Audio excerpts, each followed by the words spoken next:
ഫെബ്രുവരി 14 ഇന്നത്തെ daily reflection. പ്രതീക്ഷകളും ആവശ്യങ്ങളും എന്ന തലക്കെട്ടോടുകൂടി മറ്റുള്ളവരോടൊത്തുള്ള പ്രവർത്തനം 12-ാം പടിയുടെ ഭാഗമായിട്ട് ബിഗ് ബുക്കിൻ്റെ 98-ാമത്തെ പേജിൽ പറയുന്ന കാര്യമാണ്. അപ്പം അവിടെ 2 തരത്തിലാണ് ഇതിനെ എടുക്കാൻ പറ്റുക. ഒരു 12-ാം പടി നിർദ്ദേശമായിട്ട് എടുക്കുമ്പോൾ, ഞാൻ സന്ദേശം കൊടുക്കുമ്പോൾ എൻ്റെ ദൈവങ്ങളി മാറ്റുക, ഞാനല്ല ദൈവം എന്ന ആ കാര്യം അവിടെ കടന്നു വരുന്നു. ഇതിനോടൊപ്പം മധ്യാസക്തനായ എന്നെ സംബന്ധിച്ചിടത്തോളം ഇവിടെ എൻ്റെ ജീവിതത്തിലെ പല പ്രശ്നങ്ങളും, അതേപോലെ എനിക്ക് പല കാര്യങ്ങളെക്കുറിച്ചുള്ള നിരവധി ആശങ്കകളുമുണ്ട്. ആൽക്കഹോളിക്സ് അനോണിമസിൻ്റെ കൂട്ടായ്മയിലേക്ക് കടന്നു വന്ന സമയങ്ങളിൽ എന്നൊക്കെ പറയുന്നത് ജീവിതം വല്ലാത്തൊരു അവസ്ഥയിലായിരുന്നു. അകാരണമായിട്ടുള്ള ഭയം എൻ്റെ ഉള്ളിലുണ്ടായിരുന്നു. ചിലപ്പോൾ റിയാലിറ്റിയുമായിട്ടൊന്നും ബന്ധമില്ലാതെ ഞാൻ തന്നെ സ്വയം സങ്കല്പിച്ചിട്ടുണ്ടാക്കിയിട്ടുള്ള കാര്യങ്ങൾ, അതിനെക്കുറിച്ച് ഒരു മീറ്റിങ്ങിൽ ഇരിക്കുമ്പോഴും മറ്റുള്ളവരോട് സംസാരിച്ചു കൊണ്ടിരിക്കുമ്പോഴൊക്കെ നമ്മളുടേതായ സങ്കല്പ ലോകങ്ങളിൽ അഭിരമിച്ച് നടക്കുന്ന ഒരു സ്വഭാവം നമുക്കുണ്ടാവും. പ്രോഗ്രാമിൻ്റെ ഭാഗമായി നമ്മുടെ ദുർബലതകൾ അംഗീകരിക്കുക എന്നാണ് ആദ്യമായിട്ട് 1-ാമത്തെ പടിയിൽ പറയുന്നത്. നമ്മുടെ കുഴപ്പങ്ങൾ എന്താണെന്ന് നമ്മൾ അംഗീകരിക്കുക. നമുക്ക് ഇന്ന കാര്യങ്ങൾ, ഇന്ന പ്രശ്നങ്ങളൊക്കെ ഉണ്ട്, നമുക്ക് ഒറ്റയ്ക്ക് കൈകാര്യം ചെയ്യാൻ പറ്റില്ല. എവിടെയൊക്കെയാണോ നമ്മൾ കൈ ഉയർത്തി സഹായം ചോദിക്കുന്നത്, അവിടെയെല്ലാം ആൽക്കഹോളിക്സ് അനോണിമസിൽ നിന്ന് സഹായം കിട്ടിയിട്ടുണ്ട് എന്നുള്ളതാണ് അതിൻ്റെ ഒരു ആശയം. അതുകൂടി ഇവിടെ കടന്നു വരുന്നുണ്ട്. ആരുടെയും പ്രത്യേക സഹായമില്ലാതെ തന്നെ ഒരാൾക്ക് വരാൻ പറ്റും എന്ന് പറയുന്ന ആശയമൊക്കെ 12-ാം പടിയുടെ ഭാഗമായിരിക്കെ, നമുക്കിവിടെ സഹായം കിട്ടുന്നത് നമ്മൾ എടുക്കുമ്പോൾ എങ്ങനെയാണ്, മറ്റുള്ള ആളുകളുടെ വാക്കുകൾ തീർച്ചയായിട്ടും നമുക്ക് സഹായകരമായിട്ടുണ്ട് എന്ന് മനസ്സിലാക്കാൻ തയ്യാറാവൽ കൂടി 2-ാമത്തെ പടിയുടെ ഭാഗമായിട്ടുണ്ട് എന്നുള്ളതാണ്. അതുകൂടി വരുന്നുണ്ട്. നമ്മൾ മറ്റുള്ളവരോട് ചെയ്യേണ്ട സമീപനത്തിലാണ്, നമ്മളല്ല മറ്റൊരാളുടെ സോബർട്ടിയുടെ കാരണം എന്ന ഭാഗവും നമ്മുടെ ദൈവങ്ങളി ചുരുക്കാനും വേണ്ടിയിട്ടാണ് അത് പറയുന്നത്.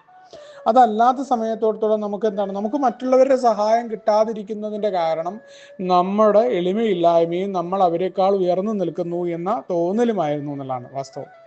നമുക്ക് ഇന്ന കുഴപ്പങ്ങളുണ്ട് എന്ന് നമ്മൾ തിരിച്ചറിയുമ്പോൾ ആ കുഴപ്പങ്ങൾ അവിടെയാണ് പറയുന്നത്. എന്താണ് ഉപാധി?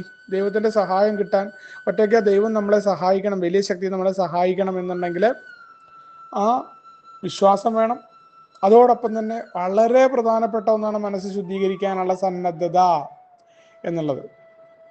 നമ്മൾ വളരെ കൃത്യമായിട്ട് തന്നെ ആ വീട് വൃത്തിയാക്കുക, നമ്മുടെ കുഴപ്പങ്ങളെ തിരിച്ചറിയുക. അതിൻ്റെ തുടക്കമാണ് 1-ാമത്തെ പടിയിൽ നടക്കുന്ന നമ്മുടെ ദുർബലതകൾ അംഗീകരിക്കുക. ഇന്ന കുഴപ്പങ്ങളുണ്ട്. 2-ാമത്തെ പടിയുടെ ഭാഗമായിക്കൊണ്ട് ആ കുഴപ്പങ്ങളെ മാറ്റി തീർക്കാനായിട്ട് എനിക്ക് സാധിക്കും എന്നുള്ളതാണ്. അപ്പോൾ എനിക്ക് എങ്ങനെയാണ് സാധിക്കുന്നത്? എനിക്ക് ഒറ്റയ്ക്ക് സാധ്യമല്ല. ഈ പ്രോഗ്രാമിൻ്റെയും ഈ കൂട്ടായ്മയിലുള്ള ആളുകളുടെയും ലിറ്ററേച്ചറിൻ്റെ അല്ലെങ്കിൽ ആ വലിയ ശക്തി എന്ന ആശയത്തിൻ്റെയൊക്കെ സഹായത്തോടുകൂടി എനിക്ക് സാധിക്കും എന്നുള്ള ആ ബോധ്യം കടന്നു വരികയാണ്. അപ്പോൾ അവിടെ എൻ്റെ ഭയം, എനിക്കുണ്ടായിരുന്ന ആശങ്കകൾ, ഇതെല്ലാം എന്തുകൊണ്ടാണ് എനിക്ക് കടന്നു വന്നത്? ആ സ്വാശ്രയ ബോധം, ഞാനൊരു സംഭവമാണ്, എല്ലാം എന്നെക്കൊണ്ട് സാധിക്കുന്നുണ്ട്. അപ്പം നമ്മൾ പറയാറുണ്ട്, ഈ പ്രപഞ്ചത്തിൻ്റെ വീക്ഷണത്തിൽ നമ്മൾ ചിന്തിക്കുമ്പോൾ വളരെ നിസ്സാരമായ ഒന്നാണ് നമ്മൾ എന്നുള്ള ബോധ്യം. നമ്മൾ കരുതുന്നത് നമ്മൾ എന്ന് പറയുന്നത് നമ്മളുള്ളത് കൊണ്ടാണ് ബാക്കിയൊക്കെ ഇങ്ങനെ മുന്നോട്ട് പോകുന്നു. ഈവൻ ഏറ്റവും ഉദാഹരണമായിട്ട് പറഞ്ഞാൽ, ആ കാലത്ത് ഉണ്ടായിരുന്ന എൻ്റെ അമ്മ, എൻ്റെ മകൾ, ഇവരുടെയൊക്കെ നിലനിൽപ്പ് ഞാനുമായി ബന്ധപ്പെട്ടാണ് എന്ന ചിന്തയായിരുന്നു യഥാർത്ഥത്തിൽ എൻ്റെ ഭയത്തിൻ്റെ അടിസ്ഥാന കാരണം എന്നുള്ളതാണ്. യഥാർത്ഥത്തിൽ നമ്മൾ വിചാരിക്കുന്നു, നമുക്കിപ്പോൾ 5 മക്കളായിക്കോട്ടെ, 10 മക്കളായിക്കോട്ടെ, ഒരു മകളായിക്കോട്ടെ, ഒരു മകനായിക്കോട്ടെ,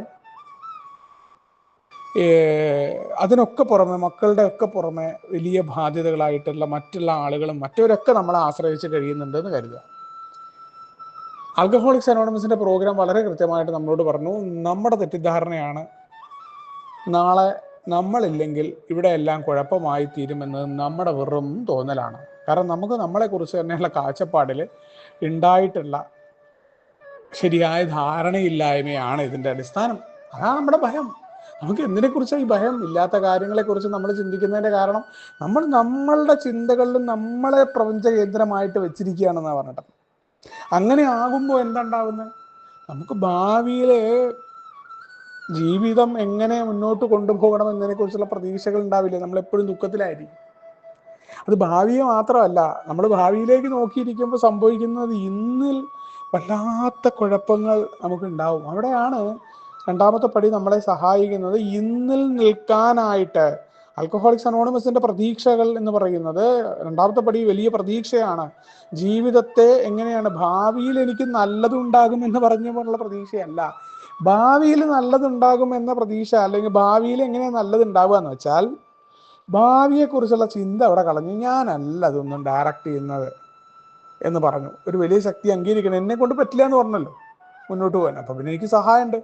പിന്നെ ഞാനെന്തിനു ഭയപ്പെടണം? അപ്പം ഞാൻ എന്ത് ചെയ്യേണ്ടത്? എന്താണ്? വലിയ ശക്തിയെ ഉപയോഗപ്പെടുത്തേണ്ടത് എവിടെയാണ്? ഇന്നത്തെ ദിവസം ഇപ്പോൾ ചെയ്യുന്ന കാര്യങ്ങളിൽ കൃത്യമായിട്ട് അതിനെ ഇടപെടുത്താൻ പറ്റുന്നുണ്ടോ? കാരണം ഇന്നിലേക്ക് ജീവിക്കുക, ഈ മുഹൂർത്തങ്ങളിലേക്ക് വരിക എന്നുള്ളതാണ് പിന്നീട് പരിശീലനം തുടങ്ങിയത്. മറ്റൊരാളുമായിട്ട് ഏറ്റു പറയാൻ തുടങ്ങിയപ്പോൾ ആ കാര്യങ്ങൾ നീ ഇല്ലെങ്കിലും അവർ മുന്നോട്ട് പോയിക്കോളും. ലോകത്തിൽ അങ്ങനെ എത്രയോ ആൾക്കാരുണ്ടായിരുന്നു. ഏല് വന്ന കാലത്ത് എൻ്റെ ഒപ്പം യാത്ര ചെയ്തിരുന്ന സുഹൃത്ത്, അദ്ദേഹത്തിൻ്റെ മരണമൊക്കെ എത്രത്തോളം നമുക്കറിയില്ല. എന്നാൽ പോലും ആ ഒരു മരണത്തിന് അദ്ദേഹം എന്നും ആശങ്കയോടുകൂടി പറഞ്ഞ അദ്ദേഹത്തിൻ്റെ മക്കളുടെ വിദ്യാഭ്യാസം, പ്രത്യേകിച്ച് മകളുടെ കാര്യമൊക്കെ ആയിരുന്നു. പക്ഷേ പിന്നീട് അവിചാരിതമായിട്ട് അവരെ കോൾ ചെയ്യാനും അദ്ദേഹത്തിനെ വിളിച്ചത് അവർക്ക് കിട്ടുകയും അവരുടെയൊക്കെ ജീവിതം മാറി മറിഞ്ഞു അദ്ദേഹം വിചാരിച്ചതിനപ്പുറമായിട്ട് പോയത്. അപ്പോൾ ഒരു വ്യക്തിയെ ആശ്രയിച്ചല്ല എന്ന് വളരെ കൃത്യമായ ബോധ്യം എനിക്ക് കടന്നു വന്ന പ്രാക്ടിക്കൽ അനുഭവം. അതിന് മുന്നേ പരിശീലിക്കുന്നത് നമ്മുടെ പ്രോഗ്രാമിൽ മുന്നേ പോയ പഴമക്കാർ പറഞ്ഞു, അതിനെക്കുറിച്ച് നിനക്കറിയില്ല, ഇതുവരെ ഉണ്ടായതിൽ നീ ഇങ്ങനെ വിചാരിച്ചിരുന്നു, ഇത്രയൊക്കെ ബോധം ഉണ്ടായിരുന്നെങ്കിൽ നീ ഇങ്ങനെ കുടിച്ചു കിടക്കുമായിരുന്നു. മകളെക്കുറിച്ചുള്ള ആശങ്കയെക്കുറിച്ചൊക്കെ പറയാൻ വേണ്ടിയിട്ട്. സംഗതി ചിന്ത ഉണ്ടാവരുത് എന്നല്ല പറയുന്നത്. ആ ചിന്ത പോലും നിനക്ക് ഭാവിയിൽ നന്നായി നിൽക്കാൻ പറ്റില്ല. കാരണം എന്താ? ഭാവി നന്നാകണമെങ്കിൽ ഇന്നലെ ഈ നിമിഷം നിൽക്കണം. ഇങ്ങനെ നീ നന്നായി നിന്നാലേ നിനക്ക് ഭാവിയിൽ അവർക്ക് വല്ലതും ചെയ്യാൻ പറ്റൂ. ഒന്നതിന് ആദ്യം എന്ത് വേണം? നീ ഇല്ലെങ്കിലും ഈ ലോകം മുന്നോട്ട് പോയിക്കോളും, ഓരോ മനുഷ്യരും ജീവിച്ചോളും എന്നുള്ള ചിന്ത ആദ്യം ഉണ്ടാവണം. അപ്പോഴേ നിനക്ക് ഇന്നലെ നിൽക്കാൻ പറ്റും. അപ്പൊ ഇന്ന് എങ്ങനെയാ നിൽക്കുക? ആദ്യം ഈ കാര്യം വരിക, ഇത് ചർച്ച ചെയ്യുക.